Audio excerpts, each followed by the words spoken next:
সবুজায়নের বার্তা দিতে সাইকেল নিয়ে সাইবেরিয়ার উদ্দেশ্যে পাড়ি দিলেন বাংলার উজ্জ্বল পাল। কলকাতা বিমানবন্দর থেকে তিনি রাশিয়ার উদ্দেশ্যে রওনা দেন। পৃথিবী জুড়ে গাছ লাগানোর বার্তা দিতে ইতিমধ্যে 20টি দেশে সাইকেল নিয়ে ভ্রমণ করেছেন তিনি।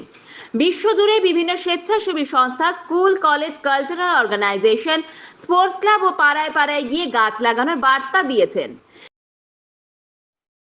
আমি 11 সাল থেকে সাইক্লিং করছি। একটা উদ্দেশ্য সেটা হলো মানুষকে বৃক্ষরোপণ সম্বন্ধে সচেতন করা। একজন মানুষ একা হিসেবে, কোনো সংগঠিত দল হিসেবে নয়, একা হিসেবে পরিবেশের জন্য কি করতে পারে, একটা গাছ লাগিয়ে তাকে বড় করে তুলতে পারে। এই বার্তাটা প্রচারের জন্যই আমার এই সাইকেল যাত্রা। এক এক করে 20টা দেশ এখন পর্যন্ত যাত্রা এখন চলেছি আগামীকাল 24 সাইবেরিয়ার উদ্দেশ্যে। দেশে তো বটে, বিদেশেও এই কাজ করে যাচ্ছেন তিনি। এই লক্ষ্যে সাইকেল নিয়ে সফলভাবে কিলিমাঞ্জারো অভিযানও করেছেন তিনি। জীবনে অন্তত একটি গাছ লাগান, তার পরিচর্যা করুন ও তাকে বড় করে তুলুন।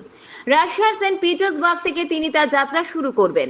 সাইকেল চালিয়ে রাশিয়ার রাজধানী মস্কো হয়ে কাজাকিস্তান, মঙ্গোলিয়া হয়ে জাপানেও পৌঁছবেন। টোকিও থেকে আবার তিনি দেশে ফিরে আসবেন। মোট 90 দিনের তার এই সফর। শুরু হবে রাশিয়ার সেন্ট পিটার্সবার্গ থেকে সাইক্লিং। কলকাতা থেকে আমি ফ্লাইটে আমার সাইকেলকে তুলে নিয়ে গিয়ে নামবো সেন্ট পিটার্সবার্গে। ওখান থেকে মস্কো হয়ে আস্তে আস্তে পূর্ব দিকে যাত্রা। মাঝে পড়বে কাজাখস্তান, মঙ্গোলিয়া। তারপরে রাশিয়ার অংশ শেষ করে জাপানে পৌঁছে ওখানে কিছু কাজকর্ম করে, কাজই বলছি এটাকে, প্রচার একটা বৃক্ষরোপণের করে টোকিও থেকে আবার আমার নিজের দেশে ভারতবর্ষে ফিরে আসে। মোটামুটি 3 মাসের কাছাকাছি একটা সময় লাগবে বলে মনে হয়। এর মাঝখানে রাস্তায় যে স্কুল, কলেজ, ইউনিভার্সিটি, কোনো কালচারাল অর্গানাইজেশন, স্পোর্টস ক্লাব যে পড়বে, সেখানে আমার একটা 20 মিনিটের প্রেজেন্টেশন থাকে। তার যে লক্ষ্য, বিভিন্ন জায়গায় গিয়ে মানুষকে জড়ো করে ডেমনস্ট্রেশনের মাধ্যমে সেই বার্তা ছড়িয়ে দেন তিনি। 2011 সালে বাংলাদেশ দিয়ে শুরু হয় তার এই সফর। সোনারপুর আরোহী সদস্যদের সাথে তিনি প্রথম অভিযান শুরু করেন। বীরভূমের সিউড়িতে তার বসবাস। এখানে থাকলে চাষবাস করেন। রোজ যা খান তা তার নিজেরই উৎপন্ন করা। কার্যত সিদ্ধ খাবার খেয়েই কাটে তার জীবন। জৈব পদ্ধতিতে চাষ করে উদ্বৃত্ত ফসল তিনি বিক্রি করে দেন।